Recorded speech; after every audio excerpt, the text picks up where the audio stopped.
Tyler Glasnow will return to the Dodgers perhaps as soon as Wednesday. But the problem with the team might actually be missing Max Muncy. And the Lakers or Clippers might have to battle over a soon-to-be free agent. Good morning. I'm James. And this is your daily dose of sports and snark for the greatest sports city in the world, Los Angeles. This is the Faithful Angelenos Morning Report. It's July 8th, 2025. Welcome back to the Sanctum Sanctorum of LA Sports. We also added a new subscriber to the Angeleno Familia yesterday. Thank you for getting in. We're going to do our best to keep you informed. And if you like being in the know about LA Sports, clickety-clack the like button. Clickety-clack the subscribe button. There's a notification bell. Hit that. It'll let you know when we drop new content. Sharing is caring. Let people know we exist. And by all means, comment. Now, before we go through the news notes, a look at the scoreboard. Ugly again for the Dodgers. They lose to Milwaukee 9-1. And once again, the scribes are trying to get us all to panic. We don't panic here at Faithful Angelenos. Not about the Dodgers. But here they go again. Oh no! Not only is it a 4-game losing streak, it's the worst 4-game run differential since the franchise was in Brooklyn. It's minus 31 over... Shut up. The Dodgers lead in the division is 6.5. Shh. It's not going to last forever. You could be married to the most beautiful woman you've ever seen, right? And there's still going to be a really good chance that one day that hottie is going to come walking out of the bathroom with toilet paper stuck to her heel. So I don't want to hear it. The Dodgers are going to win the division. You know it, I know it, we all know it. And their next game is today, still in Milwaukee at 4:40. So let's get to the news. And we're going to stay with the Dodgers because there's a lot of Dodger news to discuss. FoxSports.com is reporting. Tyler Glasnow should make his long-awaited return to the Dodgers rotation Wednesday, with the hope that he can at least get the team into the 5th inning. Considering that Glasnow's return lowers the number of injured Dodgers starting pitchers to only 7, it'd be quite lovely to see him back out there. I mean, when they did acquire him from Tampon Bay before last season, the idea was maybe he could be in the running to be an ace. He hasn't pitched in the majors since April of 27 this year with shoulder inflammation. And frankly, I'm sure the Dodgers expected that to happen. They're not that stupid. They acquired him knowing that he had an injury history that would make Evel Knievel do a double take. Hell, the guy didn't even pitch in the playoffs last year, if you remember that.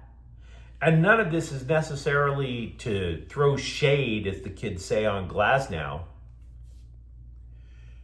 But look back. Is it possible the Dodgers lost that trade? They sent Ryan Pepiot back to the Rays. Pepiot has a 3.34 ERA. He's been pretty damn solid and consistent. Meanwhile, before getting injured this year, Glasnow allowed 9 runs in 18 innings. Who would you rather have right now? Somebody you know is going to take the ball every 5th day and give you a quality start? Or somebody that you're going to roll the dice on in the hopes that he's going to be a staff ace? Now, I'm not saying we should be all angry that they went out and acquired Glasnow, but risk-reward, right? Now, by the way, Dustin May is still technically in the Dodgers rotation. He's been pushed back to Friday's game in Scum Francisco. And the scribes are talking up the return of Glasnow, which is totally fine. Absolutely. But one thing that I've been taking note of is something that Dave Roberts was saying. The offense seems to change dramatically without Max Muncy in it. Not Freddie Freeman, not Shohei Ohtani, but Max Muncy. Even if Muncy struggles when he's out there, it's like a cuddly security blanket for the other 8 guys. So this 4-game skid, the Dodgers have only scored 1 run in 3 of those 4 games.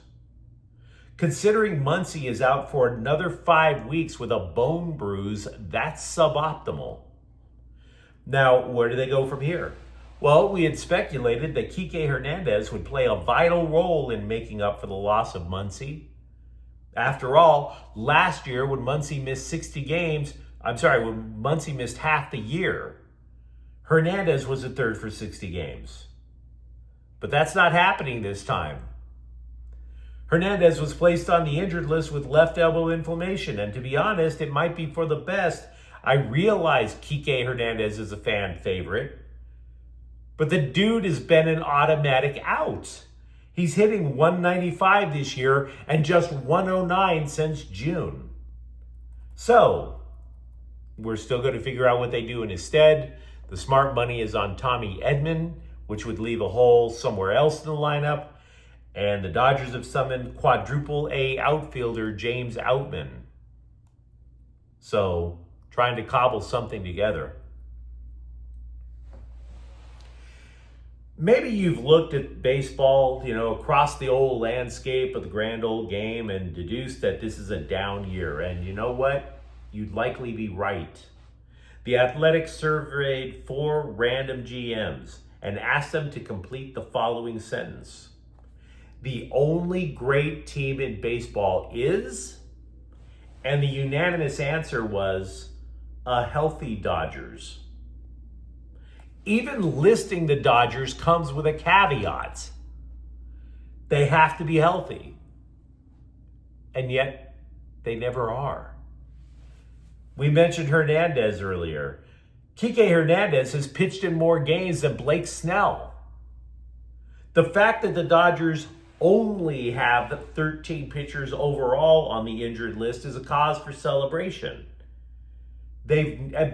Here's where the rubber hits the road, as they say. A healthy Dodgers, if you're wondering about the overall landscape.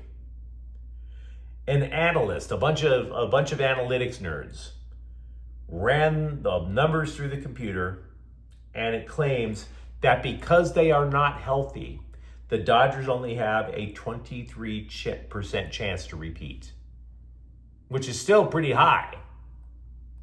But it would be even higher if they could stay out of Cedars-Sinai for a few days. Other Dodger news, they called up right-hander Julian Fernandez and sent Justin Robleski back down to the Midwest manure pit. So a lot of Dodger news to discuss. You may have heard in the NBA about a 3-time All-Star shooting guard, Bradley Beal.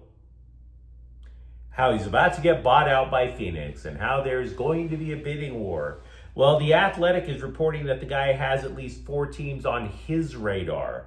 If he gets bought out and becomes a free agent, 2 teams that could offer him the most money of any new deal, more than any other team that you're going to see out there, are actually the Lakers and Clippers.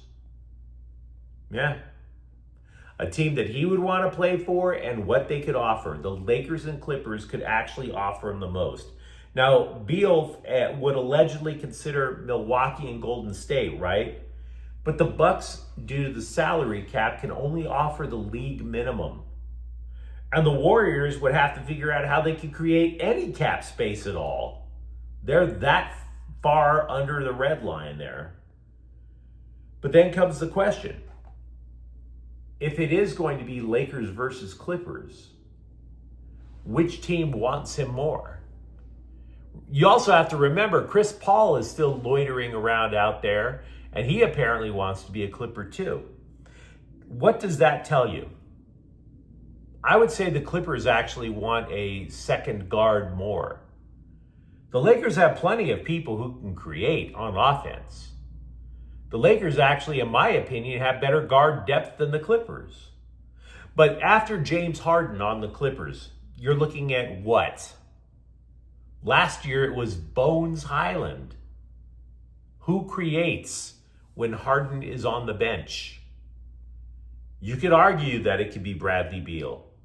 You could argue it could be Chris Paul. So, we'll see. The Lakers and Clippers, by the way, can actually offer Beal the $5 million exemption, if you're wondering. It's hopefully becoming obvious to all of you that the Rams look at linebackers as the way college dropouts look at meme crypto. The Rams barely draft elite linebackers. Rarely do they even think about that. It's like penny stocks or like I said, random crypto that normal human beings haven't even heard of. And if by chance the Rams strike pay dirt, if that inside linebacker becomes any good, the Rams let him go as a free agent, and then they find the next undrafted tackle specialist. It's a pump and dump. It's hilarious. Ask Ernest Jones. Ask Alec Ogletree. Corey Littleton. All Rams inside linebackers who were just studs in Los Angeles, and they said, hey, can I make more than the league minimum? And the Rams were like, hello, Atlanta, do you want to take this guy off our backs?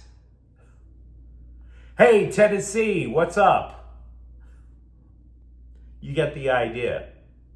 So then you look at Omar Speights, and last year was the very first year that he subbed in as a starting linebacker. He replaced Ernest Jones. He was a stud. He was tackling everything, right? He still has the job security of a travel agent, of a data analyst. Why? Glad you asked. Because Rams linebacker coach Greg Williams is raving about another undrafted free agent, Sean Dolak. Dolak, by the way, led the NCAA in tackles last year with 168 for Buffalo.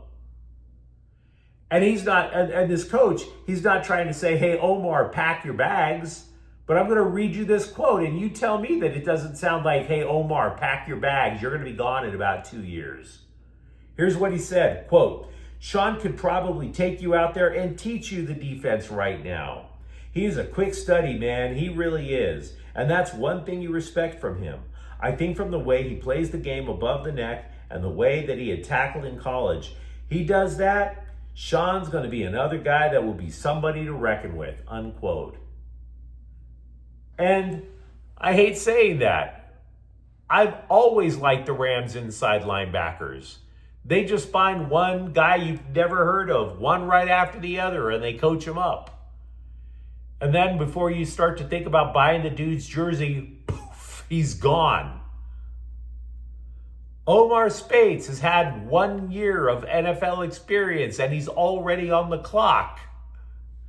How you like that if you were playing for the Rams? But you let me know what you think in the comments thread. Talk to me, for example, about what is going to impact the Dodgers more.